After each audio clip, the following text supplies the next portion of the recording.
Buenos días, ¿cómo están? ¿Qué tal? Buenos días a todos. Bienvenidos a una nueva edición de Cambio de Rumbo. Bueno, en el día de hoy nos proponemos abordar con un poco más de profundidad el tema de salud, ¿no? ¿Qué pensamos de, en realidad, cómo es el análisis que hacemos de la salud, pero sobre todo con algunas propuestas concretas a las que nos podríamos comprometer siendo parte de una bancada de la Unidad Popular, ¿verdad? Ahí está, ya anunciándoles que todas las próximas ediciones de Cambio de Rumbo serán abocadas a temas concretos de 6 compromisos que queremos asumir desde Compromiso Socialista. En el tema de hoy, sobre cuáles son nuestras propuestas en materia de salud, recordaremos primero como ejemplo, para poner sobre la mesa, la propuesta que hicimos ya el año pasado, algo muy concreto en el marco de la rendición de cuentas que trataba de modificar el impuesto que hoy tienen las bebidas azucaradas, aumentándolo, el llamado IMESI, el impuesto específico al consumo, para desincentivar por un lado el consumo de algo que trae aparejado problemas en la salud después, sobre todo vinculados a los casos de diabetes. Y como esto iba a generar un aumento en la recaudación, algo demostrado en cifras en su momento, queríamos también proponer utilizar esa nueva recaudación de impuestos a destinar a la compra de bombas de insulina, que es un dispositivo terapéutico que mejoraría sustancialmente la calidad de vida de muchas personas diagnosticadas con diabetes. Y esto, que fue un ejemplo que llegó y que quedó ahora en la Comisión de Salud del Parlamento, nos permite hablar de un tema más en general que tiene que ver con cuáles son los medicamentos que están cubiertos por el Sistema Nacional Integrado de Salud y cuáles no, y poder meternos en el tema de los medicamentos de alto costo. Sí, ahí se abre una primera pregunta, ¿no? ¿Por qué a la salud habría que darle el dinero que necesita, ¿verdad? O si hay que darle el dinero que se le puede dar. Es a veces como la gran discusión que se da, ¿no? Hemos visto ante este tema que plantea Federico de los medicamentos de alto costo, como muchas veces el argumento desde el ministerio, que es en definitiva el que termina accediendo o no a dar ciertos medicamentos, a incluirlos dentro de este formulario terapéutico de medicamentos, muchas veces el argumento termina siendo, bueno, pero no hay suficiente dinero, no nos da la bolsa de dinero. Entonces la pregunta que nosotros nos hacemos es, ¿efectivamente no hay dinero o en realidad lo que sucede es que el gobierno tiene distintas prioridades, verdad? Así es, porque como ocurre hoy con los llamados medicamentos, y aquí hay que aclarar, es medicamentos y tratamientos Exacto. de alto costo, significa cuando están por fuera de la cobertura y se les llama de alto costo, significa que en definitiva hay quienes lo pueden pagar porque tienen el dinero suficiente para acceder a estos medicamentos y hay quienes no lo pueden pagar. Y por lo tanto lo que estamos diciendo de fondo es entonces se accede distinto a un buen tratamiento en materia de salud según el poder adquisitivo de cada uno, según el tamaño del bolsillo de cada uno, ¿no? Exacto, el caso por ejemplo de la bomba de insulina es bien elocuente, digamos, sale algo así como $10.000 el aparato, es decir, alguna persona que tenga la posibilidad de invertir en eso para mejorar su calidad de vida, ¿no? O la calidad de vida de su familia, bueno, hoy lo puede hacer y puede vivir mejor portando una bomba de insulina, pero sin embargo un montón de uruguayos que digamos no tienen esa posibilidad, en realidad terminan teniendo una peor calidad de vida ante una enfermedad que es la misma, ¿verdad? Ahí está. Y también para desmitificar el tema, porque aquí ocurren dos cosas. Primero, el Ministerio de Salud Pública niega sistemáticamente a pacientes el acceso a un montón de medicamentos. Pero se defiende diciendo y poniendo ejemplos de cosas muy caras, de enfermedades muy específicas y raras, algunas cuestiones cancerígenas y demás, que requieren tratamientos en el exterior muchas veces, o medicaciones realmente valuadas en miles de dólares. Entonces dice, bueno, si habilitamos esto, después va a venir mucha gente a pedir esto y no nos alcanza la plata. Pero existen realidades que nosotros queremos plantear que nada tienen que ver con esas cuestiones tan específicas. Además de la bomba de insulina, por ejemplo, que cambiaría la realidad en cuanto a la calidad de vida de muchísimas personas diagnosticadas con diabetes, existe también otros dos temas que vamos a mencionar entre varios. Uno tiene que ver, por ejemplo, lo que se llama los implantes cocleares, que son los dispositivos que le permiten a las personas que nacieron con alguna disfunción auditiva escuchar. Y sobre todo esto es crucial en el caso de los niños, cuando nacen con alguna disfunción auditiva. Poder escuchar en los primeros años de vida significa poder aprender a hablar y eso va a marcar su vida. Hoy, por ejemplo, está cubierto el dispositivo, pero no la cirugía. Es una cirugía muy compleja de algo que se instala dentro de la cabeza, ¿verdad? Y es una cirugía que tiene un costo, que podemos decir caro para una persona bajo recursos, no caro para el Estado, y sin embargo no está cubierto. Ocurre de muchísimos casos de niños, de familias pobres, que no pueden acceder a la cirugía y termina marcando profundamente la vida futura de esos niños. Claramente hay una diferencia ahí entre quienes lo pueden pagar y quienes no, cuando el Estado no lo cubre. Otro tiene que ver con los cardiodesfibriladores. Esto es un dispositivo que se instala en el corazón para cuando una persona tiene un paro cardíaco, el dispositivo actúa, soluciona el problema de los impulsos eléctricos que provocan el paro cardíaco y la persona salva su vida. En el Uruguay, según el formulario terapéutico, según las indicaciones del Ministerio de Salud, solo se instala ese cardiodesfibrilador a las personas que ya tuvieron un paro cardíaco. Es decir, muchos, por lo tanto, que ya lo tuvieron, lamentablemente fallecen y nunca acceden al cardiodesfibrilador. Podemos, por ejemplo, mostrar en el caso de Argentina, donde el cardiodesfibrilador se instala cuando hay un diagnóstico médico que indica que la persona es propensa a sufrir un paro cardíaco, se le instala previamente y salva su vida. Bueno, ahí tenemos un ejemplo de algo que por no el Ministerio decir que saldría muy caro instalarlo para todos los que lo necesitan previo, digamos, no lo instala, y eso claramente está entre la vida y la muerte de las personas. Exacto, aquí se plantea una disyuntiva, ¿no? Es decir, cuando se trata de frente a los derechos de las personas, ¿no? ¿Qué derecho es más importante? Y ahí es donde entra el tema de las prioridades a la hora de gastar por parte del Estado, ¿no? De nuevo, el Ministerio de Salud muchas veces acude a problemas financieros o presupuestales diciendo, bueno, tenemos falta de recursos, entonces por ese motivo no podemos acceder, no podemos proveer a tal persona de un medicamento. Han trascendido en la prensa situaciones ridículas y terribles donde la persona, digamos, hace un juicio al Estado, los juicios sistemáticamente se ganan porque en realidad lo que prima es el derecho, el acceso a la salud, pero muchas veces se llega tarde y la persona o muere en el camino, digamos, en el proceso judicial, o, digamos, empeora y ya no puede, no sirve el medicamento. Exacto, entonces ahí hay un tema de derechos, ¿verdad? Y algo que nosotros quisiéramos plantearlo con claridad es, bueno, cuando uno dice que no hay dinero, ¿no? Cuando el Ministerio de Salud dice que no hay dinero, lo que hay de fondo es una elección entre derechos, en definitiva. Por ejemplo, un caso bien concreto. El Estado gasta sistemáticamente en su presupuesto y en cada rendición de cuentas un montón de dinero para el pago de la deuda, ¿verdad? De la deuda externa. Que ahí, bueno, obviamente lo que se plantea es el cuco de, no, ¿cómo no vamos a pagar la deuda, no? Si hay gente que puso plata. Hoy en día la deuda ya es deuda, entre comillas, soberana, se llama, porque forma parte de bonos, es decir, hay gente que puso plata, compró la deuda uruguaya. Entonces lo que hay son acreedores. Entonces dice, no, bueno, ¿cómo esa gente? No, esa gente tiene derecho a cobrar lo que puso, ¿verdad?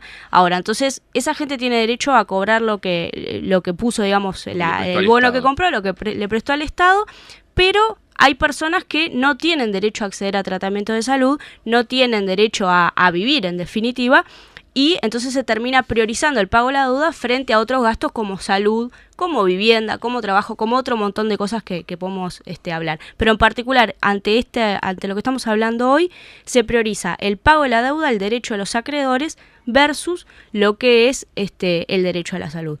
O incluso si uno quiere profundizar en otras prioridades que tiene el Estado, ¿no? También hemos visto en las sucesivas rendiciones de cuentas cómo se han destinado grandes montos del presupuesto público a, por ejemplo, paliar malas gestiones, ¿verdad?, del Estado, o incluso malas gestiones o incluso hasta corrupción, ¿no? Como es el caso de en la propia salud pública, cómo traslada dineros públicos hacia contrataciones de privados. Ahora vamos a profundizar en esto, pero para dejar claro que en realidad hay derechos que se contraponen y sin embargo parece ser que el gobierno y los distintos gobiernos hasta ahora siempre han elegido algunos, ¿no? Y sobre todo cuando hablamos de derechos hay que hablar que estamos hablando de las decisiones que toma el Estado, ¿no? Porque cuando hablamos de esto, bueno, alguien tiene derecho a cobrar la deuda, no estamos hablando entre actores privados de que una persona le prestó plata a otra. Es el Estado el que está priorizando el derecho de alguien de cobrar una deuda por sobre el derecho a la vida de las personas. Esto lo decimos porque así responde el Ministerio de Salud Pública cuando dice no puedo darte tal medicamento porque no dan los recursos. Y como bien planteaba Valeria, lo que está diciendo es no me dan los recursos porque los estoy destinando con otras prioridades, ¿no? Aquí hay que destacar el rol que se tiene desde el consultorio jurídico de la Facultad de Derecho, que es a través de donde más se han promovido los casos de judicialización, es decir, de que las personas terminen accediendo a los medicamentos por vía judicial porque han ganado los juicios, invocando que en la Constitución está la responsabilidad del Estado del derecho a la vida, digamos, y a través de ahí ganan los juicios. Pero que haya que judicializar un problema de salud habla de lo absurdo del sistema. Nosotros apuntamos a un sistema de salud diferente, público, gratuito, ¿verdad? En donde las personas accedan por igual a todos los beneficios que la tecnología hoy brinda en materia de salud. Pero para lograr una transformación tan fuerte y grande del sistema de salud se requiere un proceso grande de acumulación de fuerzas, se requerirá un gobierno muy diferente, un gobierno popular muy diferente al que hay ahora.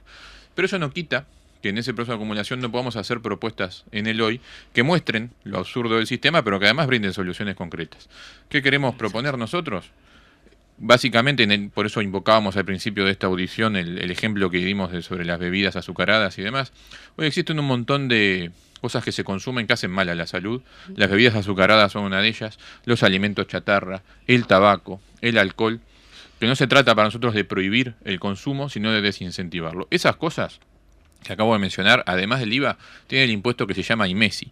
Ese IMESI hoy va a rentas generales y después lo utiliza el Ministerio de Economía para estas prioridades, ¿no? Como pagar la deuda externa. Nosotros lo que queremos proponer, y nos comprometemos a que lo vamos a proponer, es que el dinero que se recauda por estos artículos de consumo que además hacen mal a la salud, sea destinado a ampliar el paquete de prestaciones del Fondo Nacional de Recursos para que se liberen aún más tratamientos y medicamentos que hoy están dentro de estos los llamados alto costo y no están cubiertos por el sistema de salud. Unos datos que manejábamos antes de venir a la audición de hoy, para tener una idea de lo que maneja hoy el sistema de salud, ¿no? Nosotros mencionábamos, creemos que lo importante es tener otro sistema de salud porque este no funciona bien, porque sobre todo no termina beneficiando a los más vulnerables. A veces se nos dice, bueno, pero este sistema de salud sí permite que haya un montón de gente con cobertura que antes no lo tenía. Bueno, sí, si nosotros nos comparamos siempre con situaciones peores, obviamente que siempre vamos a estar mejor que antes. Pero la realidad es que frente a estos planteos hay que ir un poco a los números y contrastar blanco sobre negro para ver en definitiva a quién está beneficiando el sistema actual. Hoy en día lo que en Uruguay tenemos es lo que se llama un sistema de cobertura universal que funciona como seguros, digamos, de salud. Es decir, existe un seguro de salud que provee ciertos tratamientos y ciertos, digamos, medicamentos, especialistas y demás. Es decir, un paquete de servicios que el que compra, digamos, ese seguro, por decirlo de alguna forma, es decir, el cliente, bueno, accede a ellos, ¿verdad? Ahora, por ejemplo, actualmente existe lo que es el Fondo Nacional de Salud, que es el lugar donde llegan los recursos que cada uno de nosotros pagamos a través de nuestro salario, ¿verdad? Vieron que se les descuenta entre un 3 o un 6%, el FONASA, conocido FONASA, se nos descuenta para aportar allí. Después nosotros podemos elegir el prestador de salud que queramos. A su vez, las empresas también aportan por sus trabajadores y también el Estado desde rentas generales aporta a ese fondo. Para tener una idea, el 75%, es decir, 3/4 partes de lo que recauda este fondo va hacia el subsector privado, que en realidad solo atiende menos de la mitad de las personas que digamos que tienen cobertura. Luego, el resto de la plata, menos de un 20% se destina a ACE, que, como decíamos, es decir, es el subsector público que atiende a la otra mitad de la población. Y solo un 8% de ese fondo va al Fondo Nacional de Recursos, que es lo que mencionaba Federico. Es decir, para contrastar con los números, en definitiva lo que ha sucedido es que se ha enriquecido lo que es el subsector privado. Uno puede ver cómo las mutualistas sistemáticamente hacen obras más grandes, tienen nuevos locales, cobran un montón de plata, ¿verdad? Por si uno necesita visitar a un especialista y demás.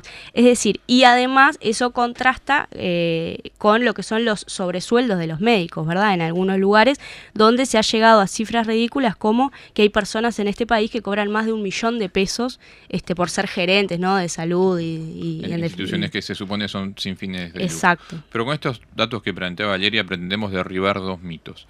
Primero, que como se nos quiere presentar el sistema, no que es bueno que haya competencia entre prestadores de salud. Exacto. Porque eso va a mejorar la calidad del servicio. Eso si lo contrastamos con la realidad cotidiana, donde vemos mutualistas desbordadas en cuanto a pacientes, pero que no destinan dinero, por ejemplo, a contratar más médicos, ¿no? Y se vuelven horas interminables de espera o meses cuando solicitamos consulta con el especialista.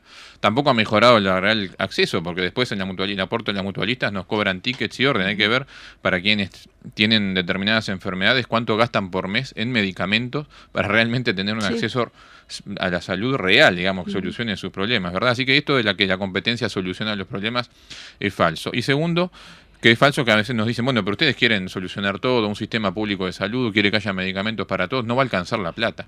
Además del tema de que para nosotros hay prioridades del Estado que gasta plata en otras cosas, aún con los números que plantea Valeria, en el sistema de salud hay un montón de dinero, pero que se gasta en los sueldos de los gerentes. Se gasta justamente en que la lógica de la competencia lleva a un enorme gasto en marketing, en propaganda. La vemos hoy por la calle, ¿no? De emergencias que compiten gastando un montón en cartelería, en propaganda, en televisión, además dinero que están sacando del sistema de salud para hacer marketing. O sea que dinero hay en el sistema de salud. El problema es que la raíz del sistema está mal pensada, está basada justamente en el lucro, en ver el problema de la salud como un mercado de clientes y no como un problema de pacientes con problemas concretos. Y después lo otro es cambiar la lógica del sistema en sí. Esto ya más vinculado a cómo se orienta el sistema de salud, ¿verdad? Hoy está, cuando nos hablan de costos del sistema de salud, nos lo dicen en cuánto cuestan los medicamentos, cuánto cuesta una persona internada, es decir, cuánto cuestan las consecuencias de las que personas estén enfermas y porque es mucho más rentable, por ejemplo, para la industria farmacéutica producir medicamentos para solucionar enfermedades que prevenir esas enfermedades, ¿no? No hay un sistema de salud orientado a modificar los hábitos de consumo de las personas, los hábitos cotidianos de las personas, los hábitos de ir al médico, de hacerse chequeos y análisis. Esas cosas son mucho menos rentables que producir medicamentos. Por lo tanto, son dos encares de cómo queremos cambiar el sistema de salud. Pero para cambiar el sistema de salud hay que cambiar la raíz de muchas otras cosas en el país. Hay que tener una correlación de fuerzas muy diferente, hay que acceder, vamos a decirlo con total claridad, a un gobierno que tenga otro carácter, un gobierno popular, pero hay un proceso de acumulación de fuerzas hacia ello, y con las propuestas que queremos lanzar desde el Compromiso Socialista, estas en materia de salud, vamos a ir planteando otras, queremos mostrar que la realidad no es inamovible, que puede ser cambiada y que podemos plantear hoy propuestas concretas que desnudan la realidad de un sistema totalmente injusto y absurdo para cambiar hoy la realidad concreta, ¿verdad? Lo que planteábamos al principio. Queremos, por ejemplo, que se destinen determinados dineros que provienen de impuestos a alimentos que hacen mal. Que es un impuesto que ya existe. Ya existe, ¿verdad? No estamos creando nada nuevo ni planteando nada que no se pueda hacer, ¿verdad? Ya existe el IMESI, ya fue creado en sucesivas rendiciones de cuentas. Lo que queremos es modificar el destino que tienen en lo que se recauda por esos impuestos para ampliar el paquete de dineros que dispone el Fondo Nacional de Recursos para que este problema de muchos medicamentos que no se acceden sean otorgados por el Estado con igualdad de derechos para todas las personas. Algo que nosotros repetimos sistemáticamente es que obviamente nuestro objetivo no es, digamos, el fin último de Compromiso Socialista no es estar en el Parlamento y desde allí creemos que se vaya a cambiar enteramente la realidad, pero sí creemos que aportando desde aumentar la bancada de la Unidad Popular en el Parlamento permite un montón de cuestiones, como por ejemplo plantear estas cosas que dice Federico, que son bien concretas y que se podrían aprobar en el Parlamento actual, ¿no? Del Uruguay de hoy. No estamos hablando de un Uruguay socialista ni mucho menos. Pero aparte nos permite también ese lugar como de tribuna, ¿no? Y de trinchera de la lucha popular, donde también nos permite denunciar cómo funciona el sistema de salud, denunciar como ya hizo Eduardo Rubio desde su lugar, lo que han sido las estafas al FONASA, lo que es la corrupción en ACE, nos permite de alguna manera utilizar ese espacio para amplificar lo que son los planteos de los trabajadores y también velar por el buen uso, ¿verdad?, de lo que es los recursos públicos, porque en definitiva lo que nosotros buscamos desde estos espacios es poder tener un Uruguay para los uruguayos, ¿no?, que es en definitiva lo que hoy podemos ver que en muchas áreas de la política no sucede, ¿verdad? Así es, y además queremos dotar esta campaña electoral de propuestas concretas, tangibles, de cosas que nos podemos comprometer, diferencia sustancial con otros candidatos de otros sectores políticos que hablan de aspectos cosméticos y superficiales, exacto, de si se viene la alegría o no, demás, pero no, ahí habla de qué cosas concretas van a hacer. Nosotros queremos plantear que venimos a hacer política venimos a hacer lo que nadie hace, que es comprometernos con cosas concretas que parten de pensar los cambios en favor de las grandes mayorías. Exacto, a cosas que nos podemos comprometer y que el día de mañana pueden decirnos las hicieron o no, pero sabiendo que nosotros nos debemos justamente a la gente que nos pone ahí, ¿verdad? Al pueblo uruguayo, a los votantes de la Unidad Popular. Así que bueno, para ir cerrando en esta edición, las próximas, a menos que ocurra algún imprevisto que nos haga hablar de algún otro tema, en las sucesivas instancias estaremos abordando los otros 5 ejes de trabajo que titularemos los 6 compromisos de Compromiso Socialista, ¿verdad? Así es. Bueno, muchas gracias y hasta el próximo jueves.